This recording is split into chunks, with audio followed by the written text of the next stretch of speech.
Welcome, everyone, to Mythstorie, a podcast about myths and history and sometimes axe murderers. Hey, Cammy, what's going on?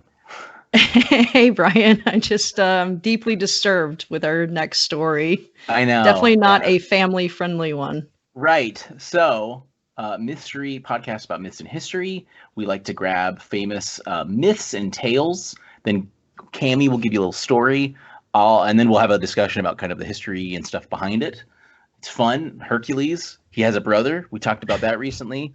For instance, today's episode is following in line with our spoopy Halloween stuff. So welcome to the next episode of that. And it's going to be about the New Orleans axe murderer, which during my research, I realized that I think almost every it's like a rite of passage for most podcasts to talk about this. I'm pretty sure even weird kids podcasts, anyway. So anyway, this is just a little heads up. So if you're not in love with finding out about stuff like that, then you may want to, play this one a little carefully or not. But anyway, so that's out of the way, right? Yes. Okay. So yes, axe murderer. Cammy's got the story. I'm going to talk a little bit about some of the history behind it. I think that's it. I think I've set up everything I can set up, right? I believe so. Yeah. All right, Cammy. Well, hit us in the head with that story.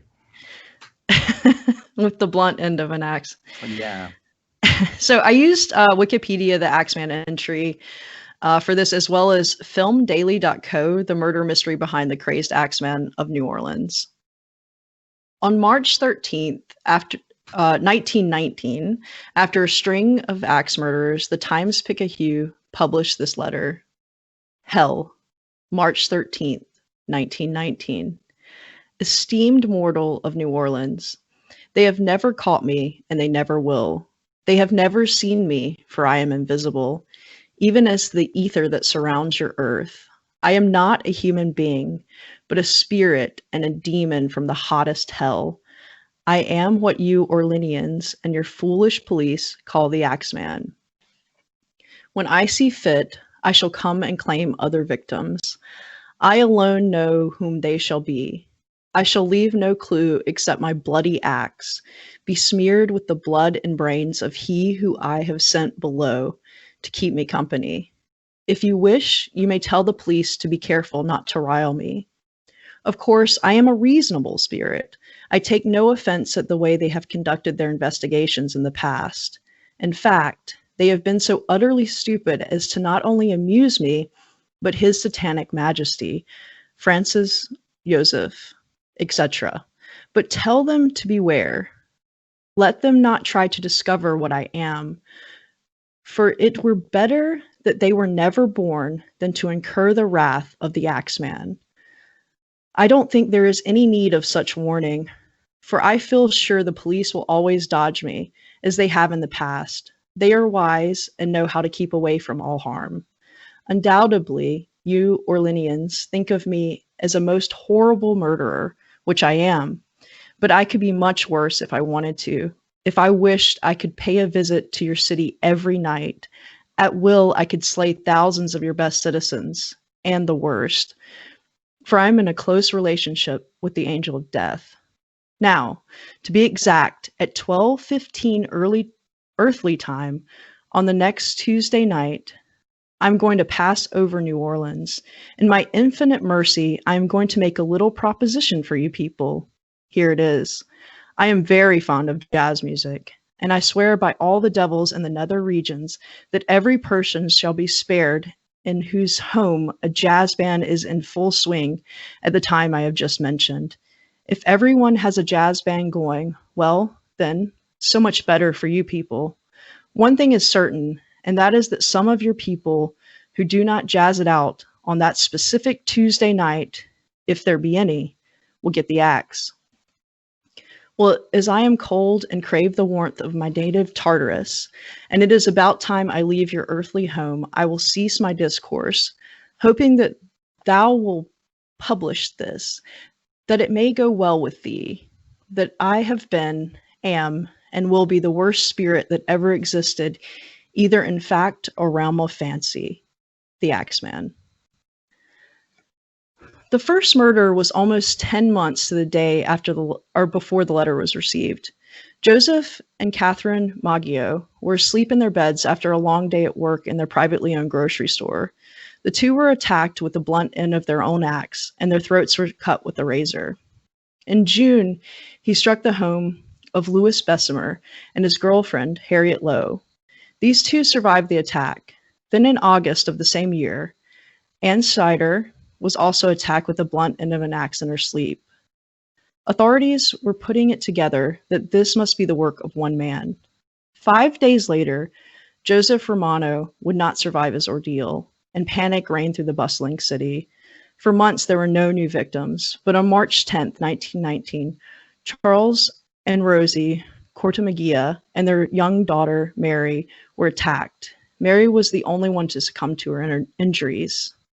Then the letter came, and all of New Orleans rushed to find a band, a record player, or a jazz night spot to wait out the storm. Every jazz band in New Orleans was booked. And the record, the mysterious Axman, Don't Scare Me, Papa, was playing in every home that couldn't find a band in time. There were no attacks that night, but the so-called demon from the hottest hell would strike 3 more times. August 10th brought the attack on Steve Boca, and on August 11th, Sarah Lawman. Both survived. The horror ended on October 27th, 1919, when Mike Pepitone would succumb to his injuries. But the fear created during these attacks lived on in the city. And whether it was a man who simply moved on, or a demon who was summoned back to his place in hell, we cannot know.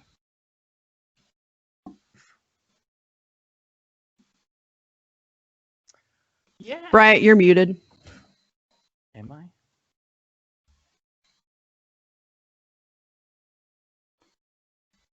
Am I? Not now. You can hear me now. Mm-hmm. Oh, okay. I was muted in Skype? I don't know. I couldn't hear you. This is the perfect break point. I can edit this really easily. So, that's the Axman. Yeah, that is a spoopy letter. I highly doubt he wrote it. I would not think so. I think some guy who was in a jazz band who really needed some cash just wrote it, and like how if we were in the podcast and we really needed it to work, we would just jump on something, right? Sure. Not that though. No. More like ice cream theft. I don't know.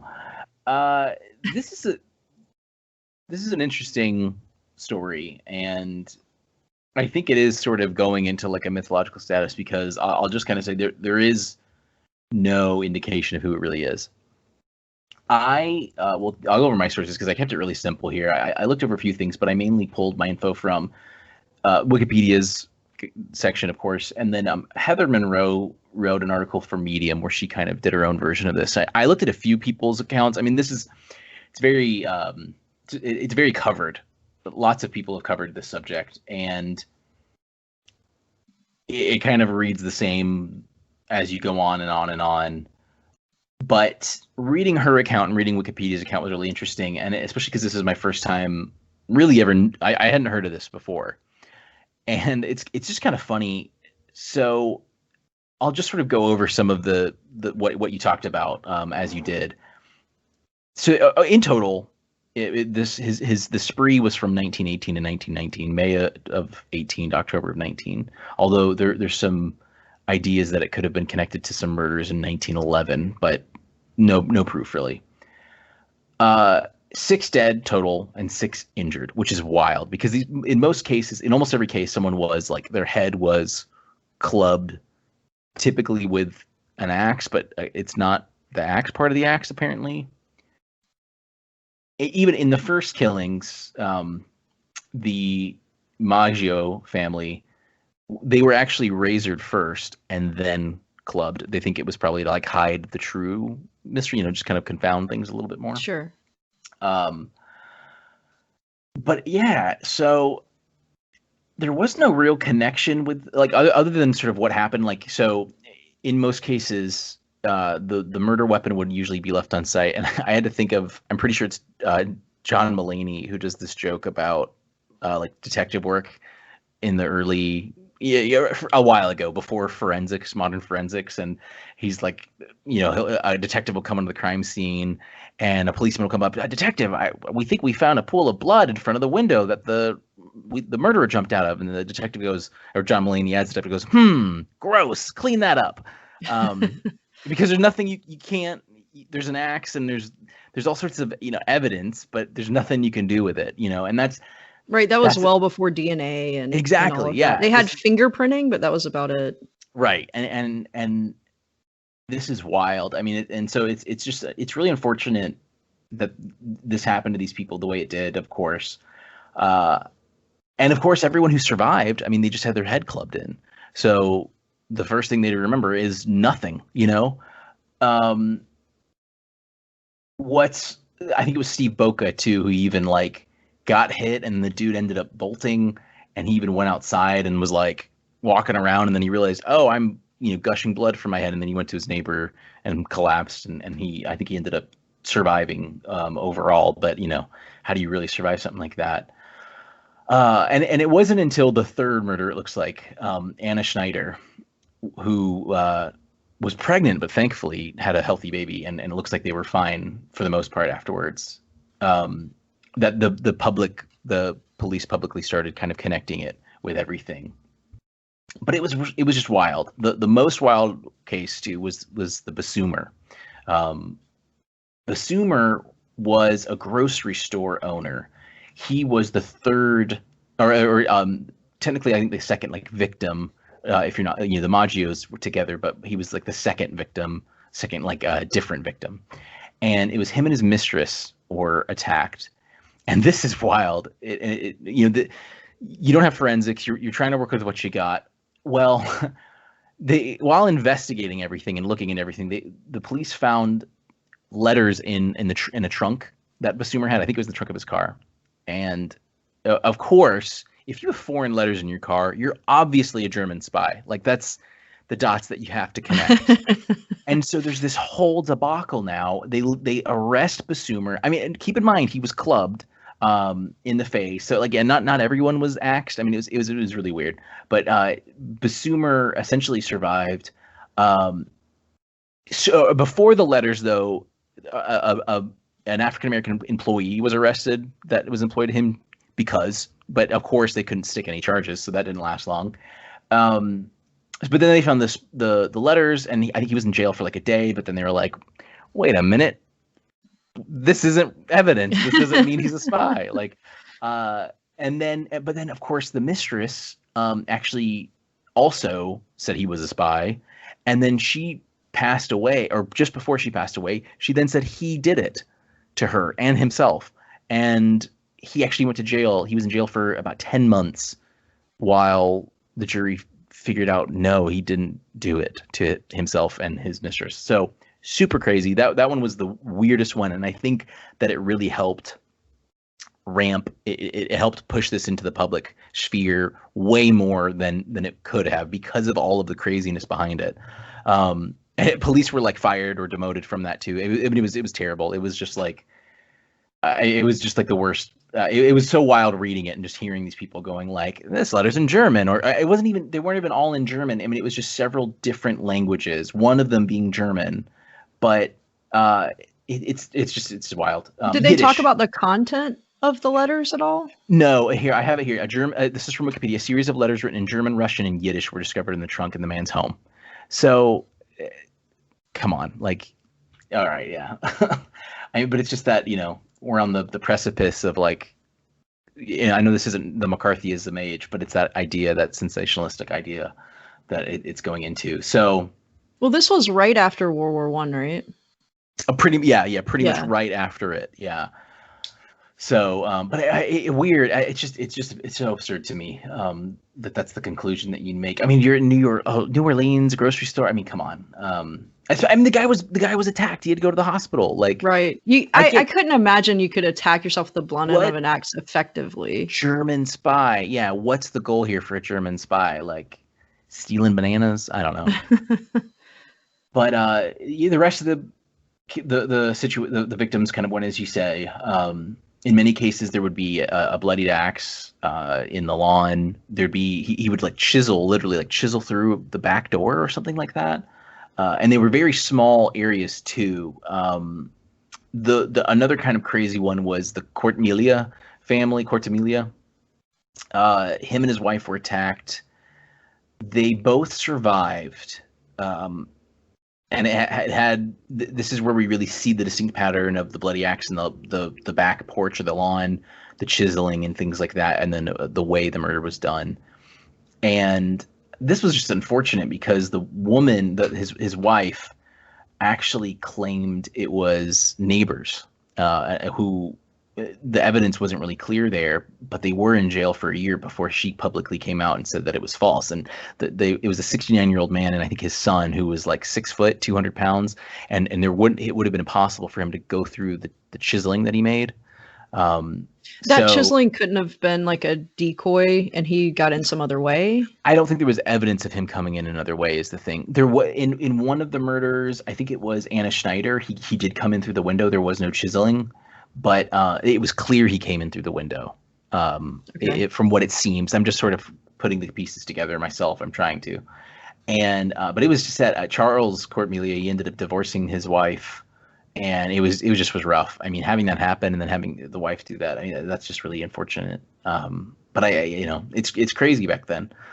And then the rest of the cases sort of went like that. So 6 dead, 6 alive, or survived, and in the end, really, there isn't a huge connection. The suspects, Wikipedia, I'm surprised. So, well, there's one man, Jake Bird. In 1947, he was caught. He was a train hopping man, a vagrant or wanderer, and he confessed to killing a couple in Tacoma.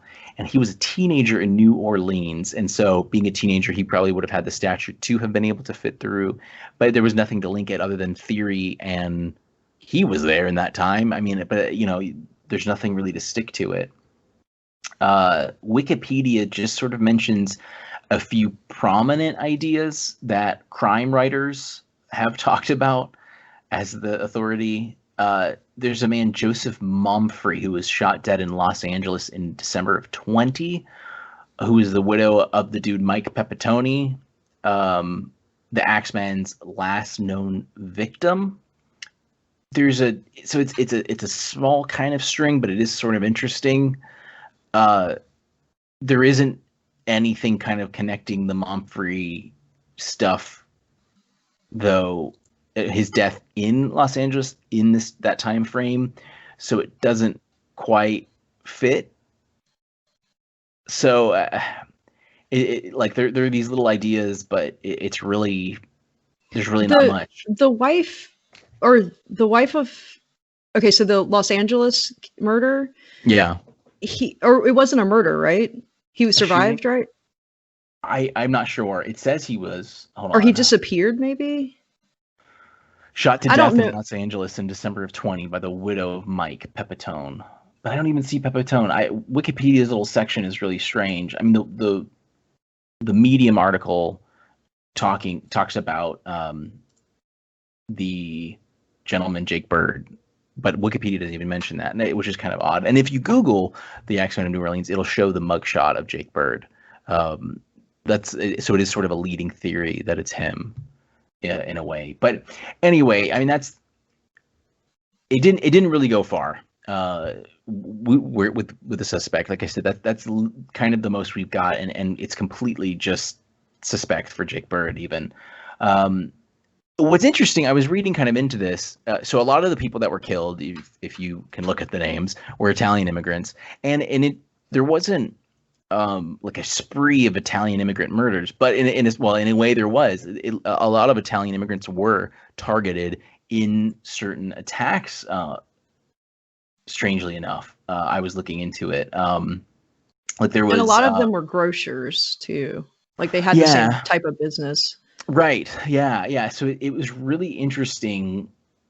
There weren't. Not everyone was Italian, but it begs to kind of bring in the connection. There is an idea that there could be like a mob involvement. Wikipedia just sort of glances over the idea, I mean, it says the majority of the victims were Italian immigrants. I mean, there's 12 people, and so it's tough. There's really no evidence beyond that. So there was also an idea that because he targeted women a lot, and in a lot of cases the men survived. But again, it's kind of tough. It's funny. Wikipedia talks about, so honestly, I mean, this is really elevated. I mean, murders, unsolved murders, could really get famous kind of on their own.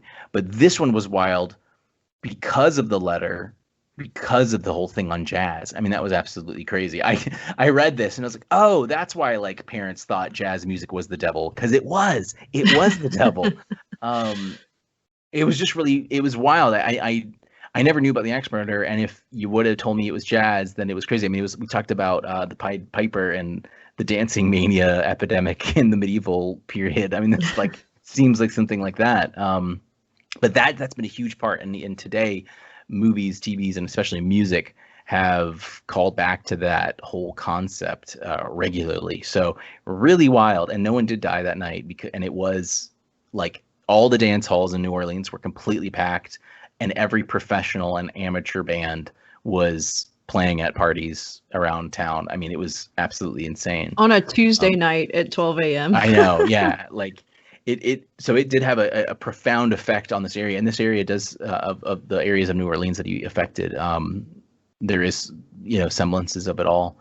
So it's wild. And there's on Wikipedia too, and in the Medium article that it uses as well, there's an illustrated map that shows the location. I mean, the murderers were done within like a radius of a map. I mean, they're all like within a drive of each other for the most part. So it's incredibly odd. I didn't realize there was a big Italian immigrant population in New Orleans.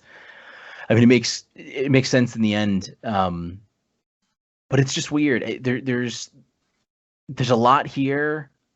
There's enough to string it together. I mean, it's just kind of like the perfect recipe to be mythological because of everything. I mean, the murders were just similar enough to connect them, but it was just so strange. And 6 dead, 6 injured. Like, how do you muck it up? For those other 6? Like, seriously. And no weapon. I mean, it no could be guns. a time issue. A lot of people said that they saw someone leaving the house, so Right. maybe Right. Yeah. he didn't feel like he had enough time to finish the act, or Yeah. I mean, and if it was like a mob hit, I mean, it didn't necessarily have to be a hit. Sometimes I mean, he might be trying to scare him, like, give me my money. That's when you put the horse head in the bed. Keep it simple. I did see a lot about the letter maybe being written by the guy who wrote that song that I mentioned. Oh, really? Yeah. So because how does this song just get written within like moments, and now it's on a record and playing everywhere. There is like a Wikipedia and other things kind of talk about, like, I guess we have to mention that someone could really just have been trying to promote jazz. I mean, it was wild. It worked. I mean, it really did work in the end, but it just wild, like just completely wild, how it ended up being. So yeah, this is a really well discussed subject. I'm kind of surprised it's even called Axman in the end, because I don't think any of the murders, like, I don't think axe was really like getting axed to death was the cause. It was like getting your head beaten in. But I don't know. It was weird. The impression is there. The jazz comes out of nowhere, but it's such an important part, but like connects it in such a weird way. I don't know. I don't think he wrote that letter. I think whoever was doing it, I wouldn't say it was, I'm saying mafia. There's just nothing there with the victims either. There's really no connection other than kind of living around in the same area. The grocery store owner, Basumer, and with his mistress and stuff, that's the only one I could think of, like, who would be kind of into fishy stuff. But these guys, like Anna Schneider, I mean, a pregnant woman and her husband. I think the Italian grocer thing is just proximity. Yeah. They happen to live, like, you said within a mile of each other, right? Or not a mile, but within driving distance. Like, sure. So, I mean, if you're in this certain area, yeah, It's and this just person wild. lived near there, or even there was a train track near there, and the person's hopping trains and coming to New Orleans every, whatever dates those are. Yeah. No, it's wild. Well, that's pretty much it in a nutshell. There's a lot on this, but that's it for the most part. There's been a ton of different things, and they just kind of stretch what we've discussed. But there's definitely more to look into it. I think there's been some, I don't know if movie, but like docu-series things. American Horror Story during right. I can't remember which season it was, but they had the Axman as a character. I think it was Coven, maybe. I don't know. I don't watch it, but neither do I. Yeah, it's there. But yeah, anyway, it's pretty interesting. I'll link the Medium article. I really enjoyed reading it. It was a good kind of simplification of it all. That was very straightforward and well written. So, guys, I think that's it for the spoopy episode of Mythstorie. We hope you enjoyed it. Wasn't quite like a dude recruiting your kids to Transylvania. But stay tuned next week. Transylvania's involved. It's going to return, so get ready for that. Everyone, another vampire tale. Yeah, mostly. But everyone, let us know what you think, and if you have any suggestions. Our Facebook group's really the best way to get in touch with us. We're also on YouTube if you want to watch this, and we have a merchandise store now. So please. It's threadless.mystery or mystery. It's Mythstorie, and that's with an IE.threadless.com. Awesome. Yeah, please check it out. You can get some more details on our Facebook page or on our website link. Just scroll to the bottom. There's a link there too. Well, Cammy, excellent scary reading of that well-written weird letter with lots of biblical references. I meant to mention that. I was like, this dude's Bibling it up. I think that's it, right? I think so, yeah. Awesome. Well, everyone, thanks for joining us, and we will see you next time.